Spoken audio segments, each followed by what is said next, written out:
Burayı kiralamışlar. Mahallenin camisi burası. Burada hem ders yapıyorlar hem de namazları, günlük namazları kılıyorlar. Gayet Vietnam'ın lokal yerlerinden bir tanesi. Biz de bugün burada niye geldik? Kurban kesmeye geldik. Türk arkadaşlarla bir hayvan aldık büyükbaş, onu keseceğiz. Ve buradaki insanlara bunu vereceğiz. Tabii ki çok küçük bir miktarında kendi evimize bereket olsun diye götüreceğiz. İnşallah görüşmek üzere.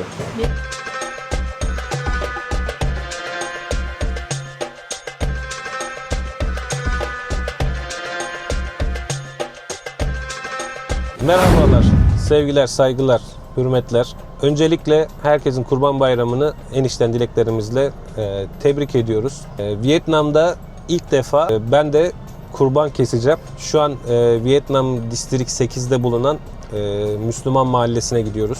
Türk arkadaşlarımızla bir böyle hisse yaptık. Bir kurban aldık. Onu kestireceğiz orada ve oradaki insanlara 300-400 kadar Müslüman yaşıyormuş. Oradaki insanlara bunu bağışlayacağız. Yolda giderken de biraz muhabbet sohbet edelim. Biraz güncel şeylerden bahsedelim dedik. Vietnam'da Müslüman ırk Cham ırkı.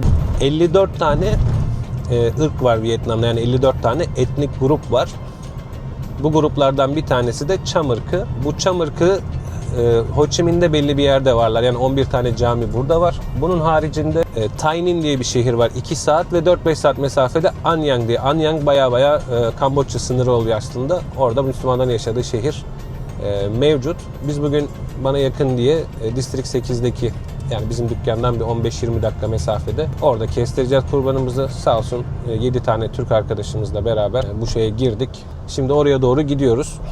Kurban Bayramınızı dediğim gibi tebrik ediyorum tekrardan. İnşallah Allah tekrar nasip etsin. Bunun haricinde biraz daha ticaret ve güncel haberlerden konuşalım. Bir öngörümle başlamak istiyorum. Şu an İran-Amerika Savaşı'ndan dolayı çok büyük bir sermaye, özellikle Arapların sermayesi Dubai'nin bu tarafa doğru kayacak. Ha diyeceksin Ramazan bunu nereden biliyorsun?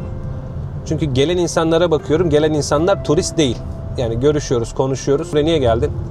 Turistik diyorum. Sen turist değilsin. Hiç turistik bir hava yok sende. Market araştırması yapmaya gelmişsin. Evet diyor. Şu an o bölgedeki güven ortamı ve güvenlik problemlerinden dolayı diyor Uzak Doğu'ya, ki bunun içinde de en güvenli yer olan Vietnam. Çünkü Vietnam'da paranız garantide, devlet garantisinde. Buradan parayı dışarı çıkarmak evet kolay değil ama en azından olan paranızı muhafaza etmek için Vietnam yine bu konuda düzgün bir yer. Tercih edilebilir bir yer. Bu yatırımların geleceğini görebiliyoruz. Yani şu an özellikle bu 2026 yılı bunun için bence ideal bir yıl. Bundan sonra yatırım yapamazsanız eğer devletin kuralları biraz daha ağırlaşacak ve vize konusundaki kısıtlar şu an çok fazla görmeye başladık. Tayland başladı şu an. 60 günden 30 güne düşürdü. Vietnam'da şu an geçen hafta bir silahlı saldırı oldu. Vietnam tarihinde belki çok sayılı şeylerden bir tanesi. Bir mafya hesaplaşması. Distrik 1'in merkezinde Ben Thanh Market'in yanında bir sokak var böyle restoranın. Orada yemek yerken adamı kurşunladılar. Yakalandı ikisi de. Vietnam'da bu işlerin yakalanması çok kolay. 2 kişi de yatakla yakaladılar. Hatta Laos'a kaçmışlardı. Laos'tan geri getirdiler adamları, öyle söyleyeyim. Geçen sene 16.000 tane suç işlendi Vietnam'da ve yabancılar işledi bunu. Şu an Da Nang'da, Nha Trang'da bu suç oranları yükseldi. Nha Trang'da alkollü bir ehliyeti olmayan alkollü bir Rus bir Vietnam vatandaşı yaşlı bir kadına motorla çarpıp öldürdü. Ve şu an polis her yerde ehliyetin var mı diye sorguluyor. Bunlara lütfen Vietnam'a gelen insanlar, şimdi benim videolarımı izleyenlerin çoğunda şu algı oluşuyor. Ya diyor Vietnam muhtarı diyor ki buraya gelmeyin kardeşim. Bakın yine söylüyorum, buraya insanların gelmesinin veya gelmemesinin bana şahsi olarak bir faydası yok. Gelmesinin daha çok faydası var. Niye? Gelir ben de yemek yer para kazanırım değil mi? Yani mantıklı bakarsınız. Gelmemesindeki mantık şu.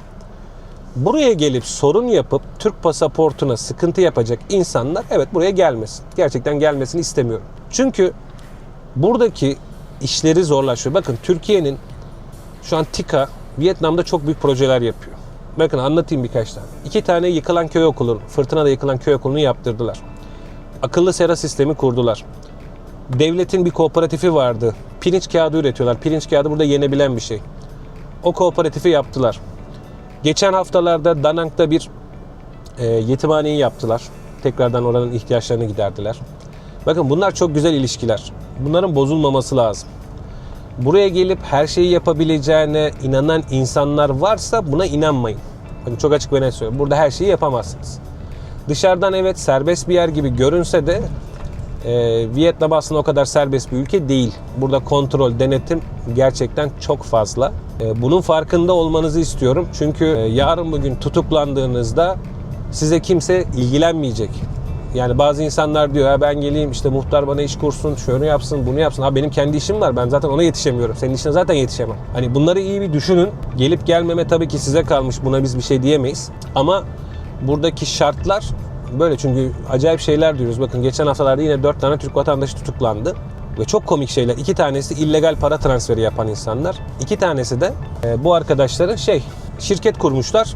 Sahte evraklarla bankadan kredi çıkarmaya çalışırken banka bunları polise şikayet etmiş ve tutuklandılar. Şimdi Türkler risk grubunda. Türkler şu an değil. Tamamen engellenmişler ama risk grubu demek, yani izleme grubunda olmak demek. Yani ne demek biliyor musunuz? Burada eğer oturumunuz yoksa bankada hesap açarken sıkıntı. Mesela Amerikalı bir turist gelip bankada çok rahat hesap açabiliyorken Türk vatandaşı her bankada hesap açamıyor. Belli yerlerde. Bakın bunları zorlaştırıyor insanlar. Bunları zorlaştırırken de hiçbir şeyin farkında değiller. Yani kendi keyfime bakıyorum. Yani var mesela bir tane dayımız var. Bütün Facebook gruplarını kilitledi yani. Ben emekli maaşıyla işte şunu arıyorum, bunu arıyorum. Bayan ev arkadaşı arıyorum. Öğrenci de olabilir. Ya abi sen 80 yaşında ne yapacaksın bu kadınla ya? Ya bana bunu bir anlatır mısın ya? Ne yapabilirsin ya? Yani böyle insanlar kendilerini zor duruma düşürüyorlar. Kendilerini rezil ediyorlar. Ve kendi milletini rezil ediyorlar. Bu insanlara karşı ben Vietnam muhtarı olarak her zaman tepkimi fazlasıyla göstereceğim. Hani diyorlar ya sen önündeki işe bak, eleştirme. Ben eleştiririm abiciğim. Ben kendi milletimi burada rezil eden insanlara, kimse kusura bakmasın, yani mide bulandırıcı şeyler. Tabii hani imkan olsa şunların adını, sanını, ismini bir açıklasak, yaptıkları postları, Facebook'a attıkları şeyleri bir açıklasak, yani emin olun İnsanlar buna çok yüksek tepkiler verirler. Burada gelip sen $300 işte her şeyi yapayım diyorsan, inanıyorsan buna da zaten senin yanındaki kadın değil Allah çarpar yani, açık ve söylüyorum. Bazı abilerde ciddi söylüyorum, okuyorum yorumları, şeyleri. Hakikaten idrak yolları enfeksiyonları olan abiler var. İdrak yolları enfeksiyonu, bak dikkat et. Yani ne var? Hiçbir şeyi anlamak istemiyor. Hiçbir şeyi anlamak istemiyor. Yani adam öyle şeyler söylüyor ki ben diyor turist vesile şunu yaptım, bunu yaptım. Abi diyorum yapamazsın. Yok ben yaptım diyor. Sonra diyor ki ben yapamamışım, öyle değilmiş diyor. Ya abi ben 8 yıldır buradayım yani, bunu ben bilmeyeceğim de sen mi bileceksin? Yani işin şimdi bir de bu tarafı var yani. Hani bir de tecrübeye saygı göster yani. Senin düşündüğün şeyleri ben kaç kere yapmışım. Hani buna da bir saygı gösterin artık. Bu yüzden şu an biz işte yatırım yapacağız. Biz yatırım arıyoruz. İşte şunu yapacağız, bunu yapacağız falan filan. Ya altyapısı var mı? Yok. Daha ben adama bir tanesine sordum. Avukatla görüştün mü dedim. Bizim avukat yok dedi. Nasıl yapacaksın dedim o kadar işi avukatsız. Avukat lazım yani dedi. Dedim baba sen daha işin ABC'sini çözememişsin, mevzusunu çözememişsin, doğasını çözememişsin. Ne yapacaksın yani? Sen şimdi bana bunu bir anlat bakalım. Yani şimdi bu durumdan ben Vietnam muhtarı olarak insanlara söylemek istediğim şey şu. Bakın Vietnam'a gelin. Vietnam güzel bir ülke. Tatile gelin, yaşamaya gelin. Ama abi edebinizle gelin. Yani demek istediğimiz konunun özü bu. Bunu yanlış anlayanlar var, bilmem ne yapanlar var. O beni çok ilgilendirmiyor. Ben kendi önümdeki işe bakarım. Yani kimsenin yaptığı şey. Ama bizi zor durumda, burada Türkleri zor durumda bırakan insanlara karşı her zaman eleştirimizi yapacağız. Bu konuda hiç geri çekinmeyeceğiz. Şu an olan olaylar, vize kısıtlamaları konuşuluyor. Bir sürü şeyler var. Yani bunlar olduğu zaman eğer bu vize kısıtlaması çıkarsa da çıktığı gün özel bir video çekeceğim. Alkışlayacağım o dayıları, sapık dayılar. İşte geçen bir YouTuber arkadaş diyor damacanaya tecavüz edenler. Hakikaten onlar şu an aramızda ya. Ya böyle tipler olabilir mi ya? Geçen biri arıyor. Abi çok sana ulaşmam lazım falan. Ne oldu? Ya biz bir karıyla takılıyoruz burada, şöyle oluyor. Ya bana ne abi dedim ya. Ya beni bunun için arama, ben restorancıyım ya. Ya ben pezevenk değilim yani. Bunu niye arıyorsunuz, böyle şeyleri söylüyorsunuz? Ya bir bok yemişsin, bir de duyuruyorsun etrafa. Çek git, yok. Ya çok hoşuma gitti yani. Adam diyor işte damacanaya tecavüz edenler aramızda. Doğru abi, gerçekten damacanaya tecavüz edenler şu an aramızda yani. Akın akın da geliyorlar yani. Yani ne varsa burada o kadar, onu da bilmiyorum da yani akın akın geliyorlar. Ya şu an yanımdaki arkadaş var işte kamerayı çeken. Şimdi onun kim olduğunu söylemiyoruz. Gizli tutuyoruz. Abi bu araba senin mi? Biz kiracıyız ya. Bizim diye bir şey yok biliyorsun. Öbürü de. Öbürüyle gidilmez o mahalleye ya. Bu daha iyi. Toyota candır ya. Japon severiz biz ya. Japonlar güzel insanlar, saygılı insanlar. Abi şaka bir yana da bu araç şirkete mi ait? Tabii. Bizim bütün araçlar, yazılım şirketinin arabası falan hepsi şirket üzerine kayıtlı. Şahıs üzerine kayıtlı bir şeyimiz yok. Sadece şirketimiz bizim üstümüze kayıtlı. Geri kalan hepsi şirketin üzerine. Bu arada havalar çok sıcak biliyorsun. 40 dereceyi gördük. O yüzden arabayla gitmek daha mantıklı.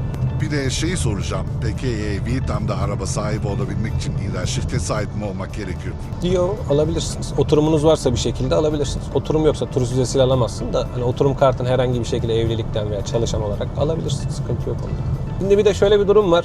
Şimdi bizim videoları izliyor insanlar. Bakın biz bunlar için bir zaman harcıyoruz, bir emek harcıyoruz.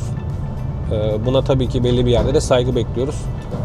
İzleyenlerin şu an %60'ı, istatistikten bakıyorum %60'ı daha abone olmamış. Şu an katıl butonuna katılan da, ki biliyorsunuz bir önceki videoda da yetimhaneye yaptığımız bağışı gösterdik. Ama onun çoğu benim şirket hesabından giden paraydı. Yani biz Türklerin ne kadar yardımsever, insanlara destek olan Türk beklenendir dedik. Tabi bunun karşılığını göremedik. Daha diyeceksin şimdi muhtar niye göremedik? Çünkü ben gece hayatı göstermiyorum. Karı kız göstermiyorum. Abilerin, dayıların, dayımgiller, bak sana sesleniyorum. O bende yok. O senin istediğin şey bende yok. Bu yüzden de katıl olmayanlar yani örnek veriyorum. Bakıyoruz diğer YouTuber'ların şeyine, adam gece hayatı gösteriyor. Dayı atıyor $50, $100. Ya diyoruz yetimhaneye bak bağış yapacağız. Veriyoruz. Buradaki insanlar Türkleri güzel tanısın diyoruz. Hiçbir şey yok. Normal yani. Bakıyorsun dayım diyor ya diyor işte burada çok güzel yerler var diyor. Natrank'ta diyor 2 şişe diyor viski alınca 3.'yü hediye ediyorlar diyor. Abi diyoruz bak buraya da ateşle bir şey. Ya ben onlarla uğraşamam ya benim param yok diyor. Ulan paran yoksa nasıl gidip 3 şişe açtırıyorsun orada sen? Hani gibi şeyler. Yine yine bir arkadaşımız geldi, YouTuber arkadaşımız geldi geçen hafta. Abi diyor Naçang'da diyor herkes diyor Ramazan çok pahalı. Pahalıyız abi biz. Biz ucuz iş yapmıyoruz. Ha, bütçen uyuyordur gelirsin. Benim şimdi dürüst olalım. Benim bile Ho Chi Minh'de gidemeyeceğim restoranlar var abi. Giriyorsun adam başı $1000'a çıkıyorsun. Gidemeyeceğim yerler var. Ben de ayağımı yorganıma göre uzatıyorum. Sen de ayağını yorganına göre uzatacaksın. Bu işin kuralı bu. Bir de o abilere çok teşekkür ediyorum. Bedavadan bizim reklamımızı yapıyorlar. Sağ olsunlar, var olsunlar. Çay içmeye bekleriz. Abilerim çay ikramımızı biliyorsunuz. Para almıyoruz. Teşekkür ediyoruz. Binlerce kez bizim adımızı her yerde duyurdukları için. Takdir ediyoruz. Saygı duyuyoruz, sevgi duyuyoruz. Kim diyordu? Bir sanatçı diyor ya, hepsi benim çocuğum gibi. Öyleler yani. Çocuk. Senin en sıkı takipçilerin de onlar galiba. Evet, bütün videoları sonuna kadar izleyenler onlar. Video başlar başlamaz dislike basanlar onlar. Sağ olsunlar, teşekkür ediyoruz. Ama aradaki ince çizgi şu. Ben YouTube para kazanmak için yapmıyorum. Yani orada hani 5000 abone olmuş, 10.000 abone olmuş. Yani bu arada da 5100 abone falan olduk. Geçen hafta bayağı yoğunduk, video yayınlayamadık. Bugün işte yapalım dedik, boş vaktimiz var diye biraz. Teşekkür ediyoruz herkese, yani bize destekleyen. Tabii ki şunu da söyleyeceğim, yani biz bu işleri yaparken bu videoları izleyen gerçekten benim istediğim kitle var. Bunlar kendini belli etmeye başladı, görmeye başladı. Onları görünce ben daha çok mutlu oluyorum ama hani boş beleş ben gece hayatı için geleyim, alkol işte, karı kız, bunlar bizim kalemimiz değil. O abiler kendi kendilerine batakhanelerde takılabilirler. Son sıkımlık kurşunlarını oralarda harcayabilirler. Bir şey diyemiyoruz. Herkesin kendi parası, kendi yaşantısı, kendi hayatı. Bizim işimiz ticaretle, düzgün yaşantıyla, Türklerin iyi olduğunu, yardımsever olduğunu göstermekle. Diğerleri diğer işlerle uğraşabilir. O bizi hiç ilgilendirmiyor. Dedikodusunu yapabilir. Ben böyle şeylere hiç takılmıyorum. Hani lafı var, zenginin malı züğürdün ağzını yorar, başka bir şey yapmaz. Reklamımızı yapmaya devam edin. Anatolia Turkish Cuisine olarak sizleri çok seviyoruz. Bekliyoruz. Kanalımıza abone olmayı, beğenmeyi, paylaşmayı unutmayın.